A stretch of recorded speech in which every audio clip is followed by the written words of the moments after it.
In the today's session, we'll talk about pharmacology of opioid antagonist.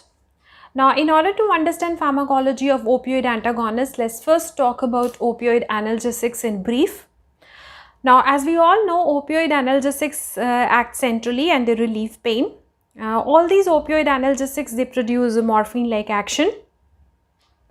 Opioid analgesics can bind to three types of opioid receptors, namely the mu, kappa and the delta receptors, and by binding to these receptors, opioid analgesics inhibit transmission of pain impulse from periphery to the spinal cord and from spinal cord to the central nervous system, and thereby they produce analgesia or they provide relief from the pain.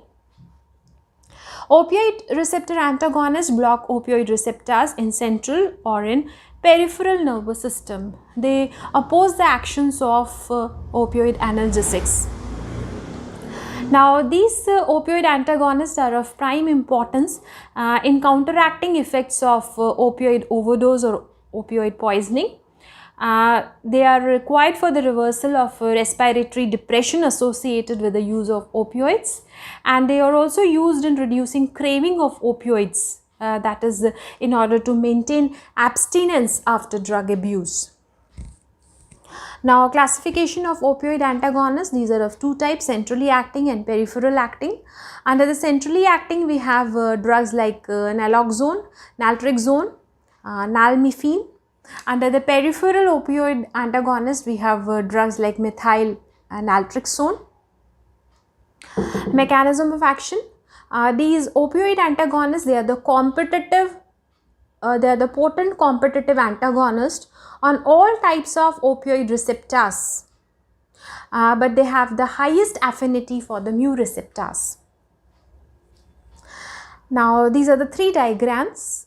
These three diagrams explain the action of opioid antagonist. Now, this is a neuron.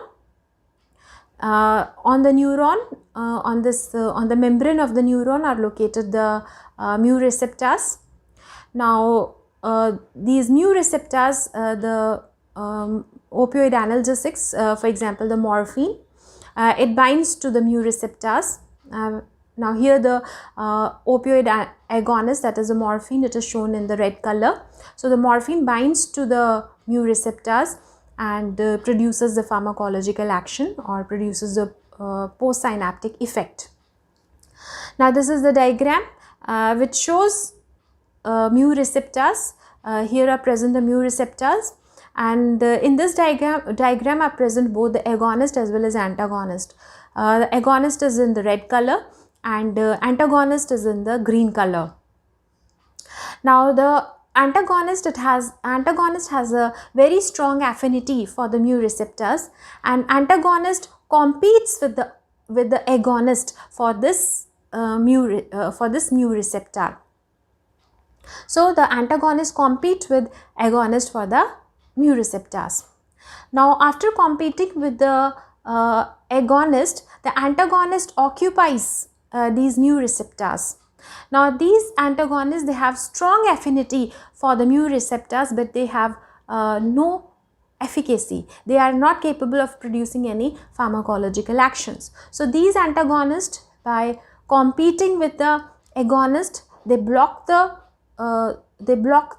mu receptors, and thereby they oppose or they inhibit the action of agonist, that is the morphine.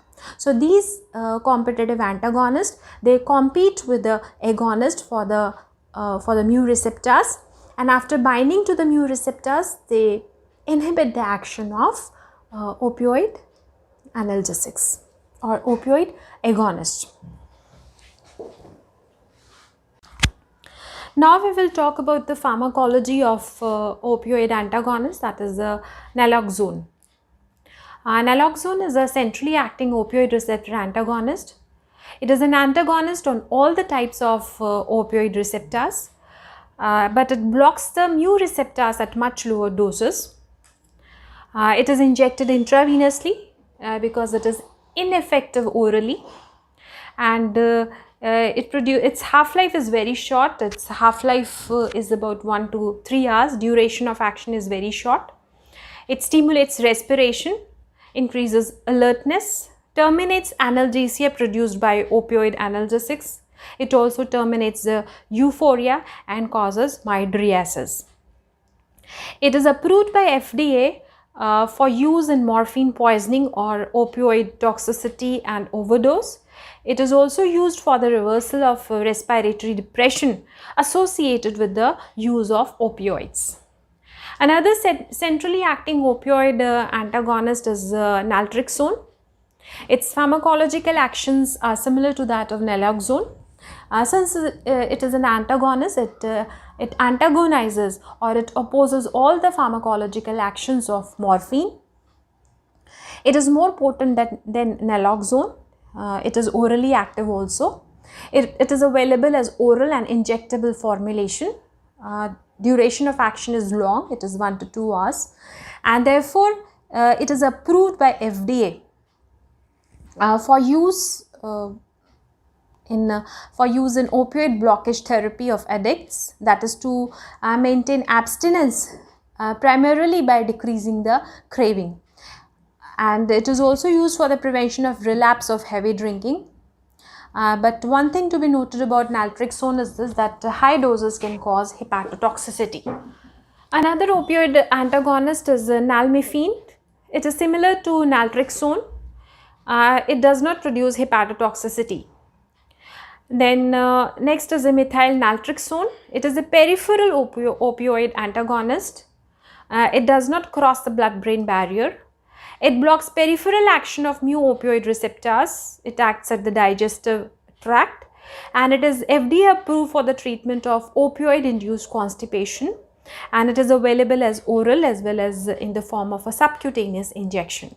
So this is all about the pharmacology of opioid antagonist. Thanks for watching the video.